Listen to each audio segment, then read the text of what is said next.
dipersembahkan oleh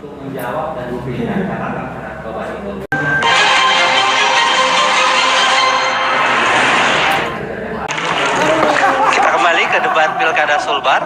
Seperti yang kita ketahui bahwa Pilkada Sulbar diikuti oleh 3 pasangan calon. Kita masuk pada segmen keempat atau sesi keempat. Di sesi ini adalah debat antar kandidat. Jadi masing-masing kandidat akan menyiapkan 2 pertanyaan. Jadi masing-masing kandidat akan ditanya oleh kandidat yang lain. Lalu kemudian akan ada waktu untuk menjawab dan memberikan catatan terhadap jawaban itu. Masing-masing waktunya untuk bertanya 1 menit.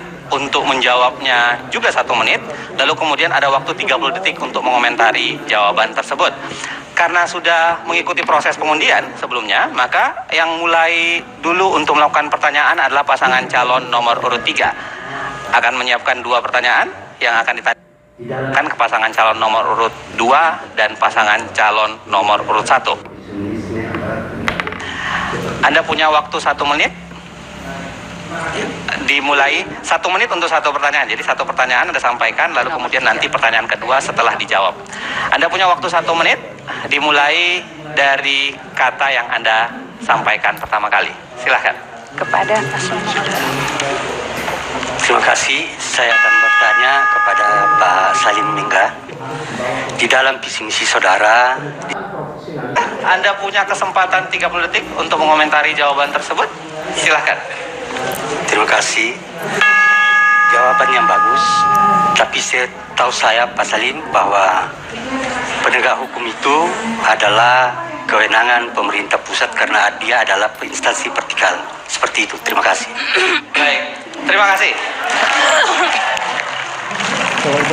Masih untuk pasangan calon nomor 3, Anda punya kesempatan untuk bertanya 1 kali lagi. Tapi sekarang ke pasangan calon nomor 1, Anda punya waktu 1 menit untuk bertanya, dimulai dari kata yang Anda sampaikan.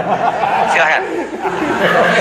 Baik, kepada pasangan nomor urut 1, sesuai tema kita malam ini yang ingin saya tanyakan, apa yang Bapak akan perbuat apabila Bapak insya Allah atau Bapak nanti akan terpilih insya Allah kalau jadi ya Pak ya, bagaimana Bapak membuka sinergi dengan kabupaten-kabupaten, bagaimana Bapak membuat hubungan sinergi yang baik dengan kabupaten?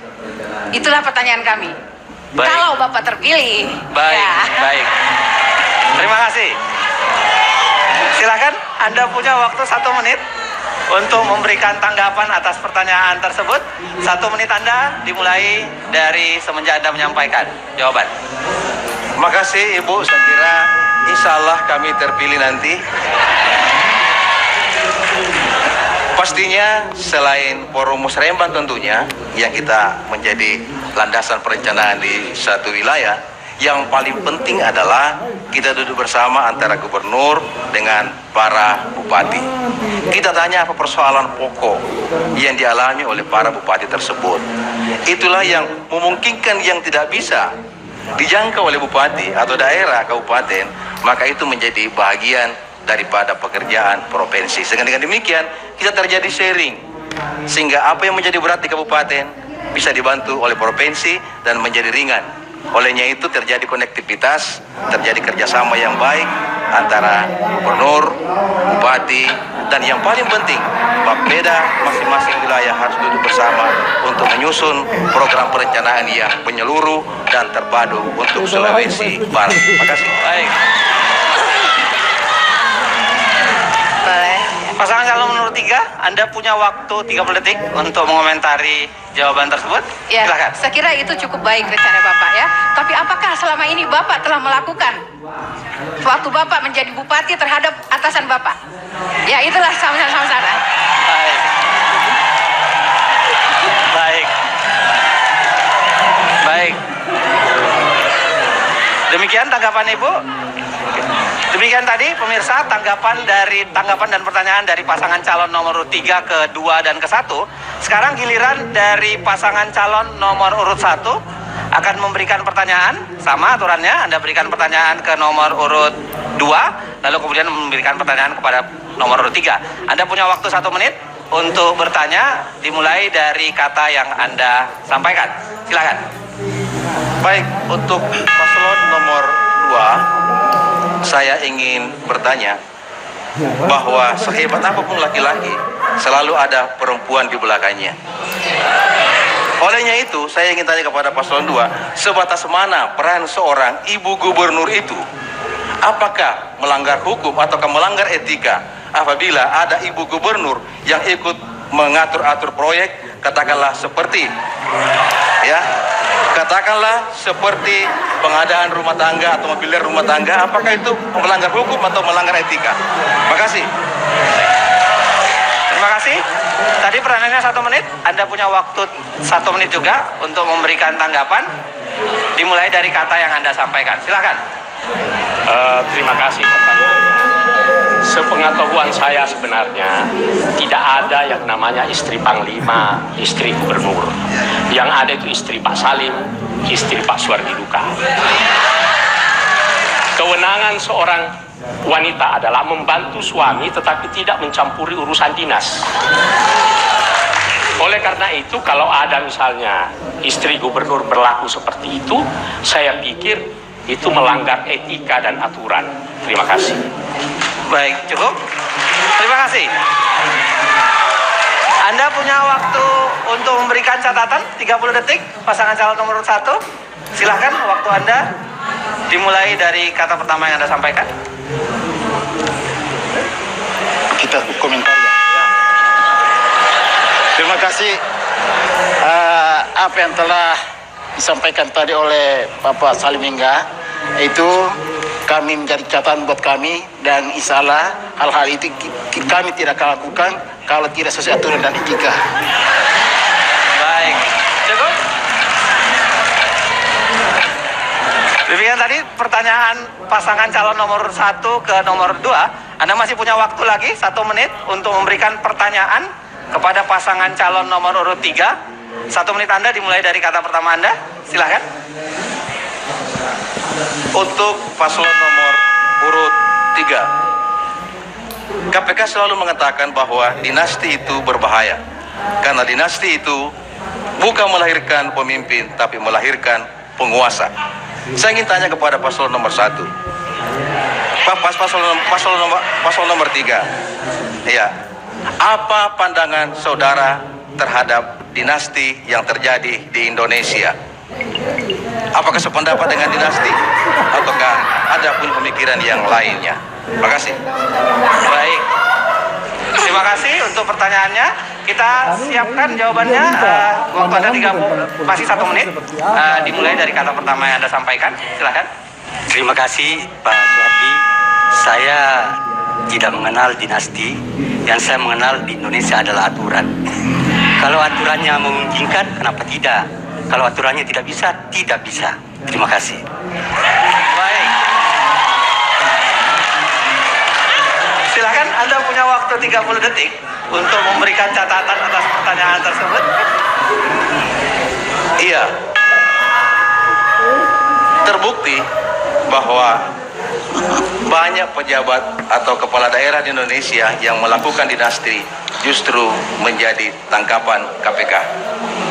Olehnya itu, saya kira tidak baik kita melakukan dinasti, karena sudah banyak contoh-contoh di Indonesia tentang dinasti ternyata tidak bisa berhasil di dalam memimpin satu daerah.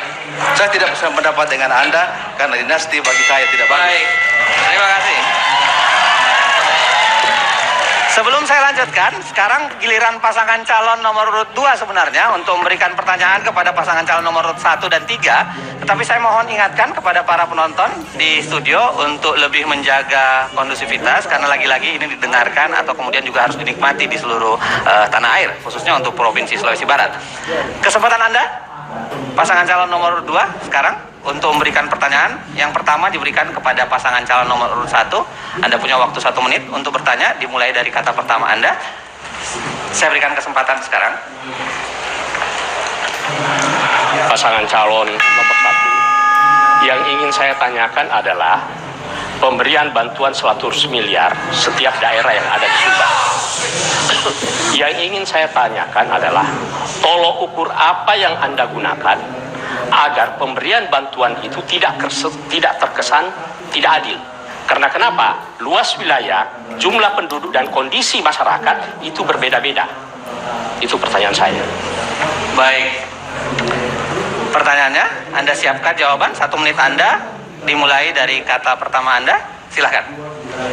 Baik, untuk Pak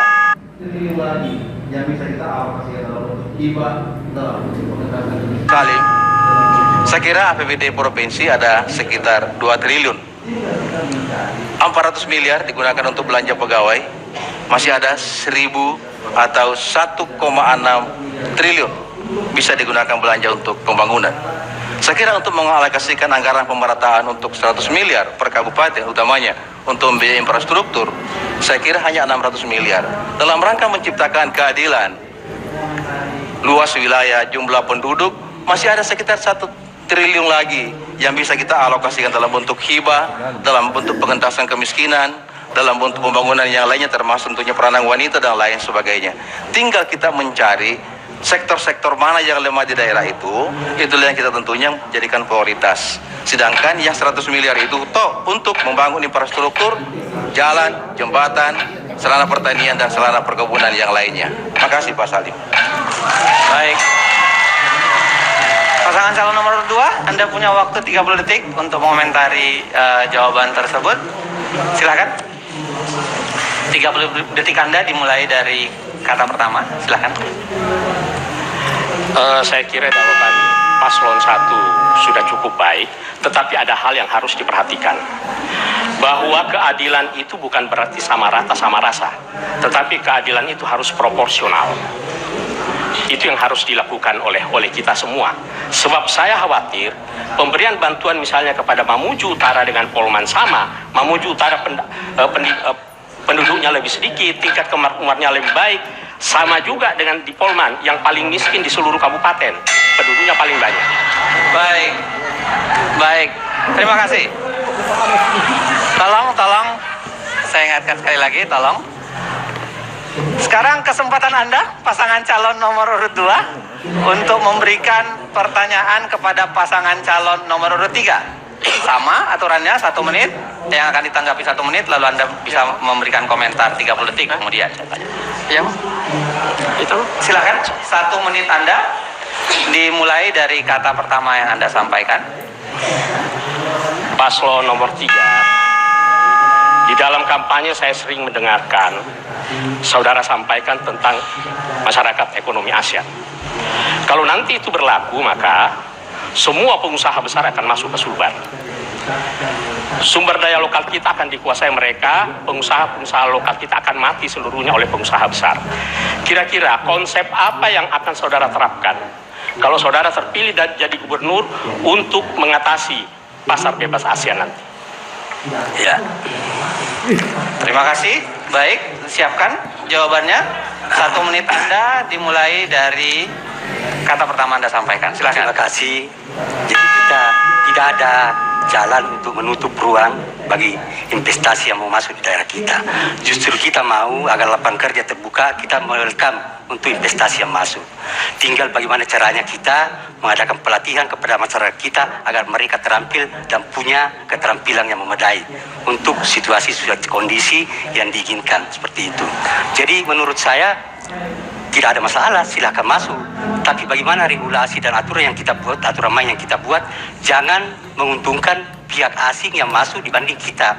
Bagaimana mereka masuk, membuka lapangan kerja, dia kerja, dia beruntung, kita kerja, kita juga beruntung. Itu yang kita inginkan di ekonomi masyarakat ASEAN. Tidak bisa menutup diri. Welcome, silakan masuk. Kita butuh investasi, kita butuh membangun daerah kita. Tidak mungkin, berapa sih uangnya Sulbar yang mau dipakai membangun? Berapa sih alokasi dana dari pusat ke Sulbar mau dipakai membangun? Tidak bisa. Kita harus kreatif, inovatif untuk mencari investasi yang masuk di daerah kita. Baik. Pasangan calon nomor urut 2, Anda punya kesempatan mengomentari 30 detik. Silakan. Yang ingin saya sampaikan sebenarnya, kita harus berupaya melindungi masyarakat kita, melindungi sumber daya lokal kita dari penguasaan asing.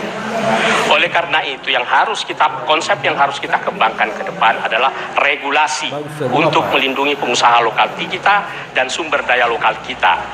Yang kedua, perkuat sistem ekonomi kerakyatan, karena dengan sistem ekonomi kerakyatan maka kemungkinan penguasaan terhadap sumber-sumber dan yang mematikan pengusaha lokal bisa kita hindarkan. Baik, terima kasih. Kita berikan aplaus yang hangat untuk semua proses tadi.